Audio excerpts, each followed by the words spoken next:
in place here in Colorado because the tradition is that the senior senator always speaks first. And that seems really awkward to me since I used to work for Senator Hickenlooper. So I'm not necessarily seeking his permission, but we're going to alternate to try to get out of this insane habit.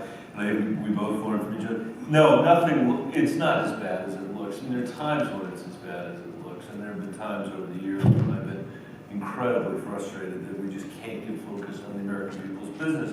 And it is true that, you know, one person can hold the whole place up, and sometimes they hold the whole place up because they're, you know, fundraising on the back of what they're doing on the floor of the Senate, or they're just, you know, trying to appeal to Twitter, and while the rest of us are trying to appeal to the people we represent in a you know, like a state like ours, where there's a broad set of constituencies. But I've really enjoyed working for years with Lamar Alexander. He used to be the chair of the Education Committee. He's now left.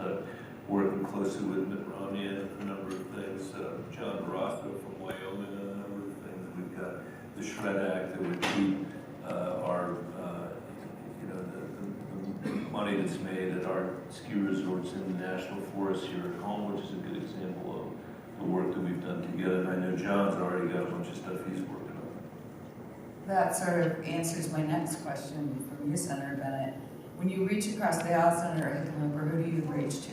Who do you go to? You know, it's interesting, and that's a work in progress, as I'm sure it is with Michael. I think the important thing to recognize is that every person in the Senate has a vote and comes from a pretty unique background. And it's surprising, as I've invested more time with individuals, I've made unlikely friendships.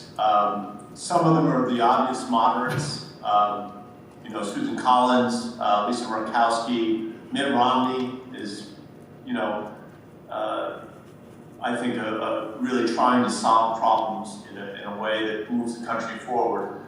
And I think also some of the people, there's a guy named Tom Tillis who's a Republican from North Carolina.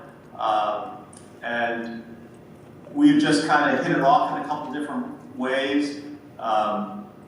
You know, it's funny that some of the people that you don't expect to have a strong relationship with, you end up, just because you're on a committee or not, spending more and more time with them. I've been on the Energy and Natural Resources Committee, which really, given all the work that Michael Bennett's done on the CORE Act and so much of the open lands and water infrastructure and forest infrastructure, all that work he's done in Colorado, he really should be on there. But in a funny way, it works perfectly because he has relationships with other Republicans on other committees. And I've been able to fill in some of those relationships with relationships with Republicans and Democrats on the Energy and Natural Resources Committee. And I think that's ideally the way a U.S. Senate team should work, that we should be able to kind of play off of each other. And, you know, I'm part of that G22, that bipartisan group that created the bipartisan infrastructure bill.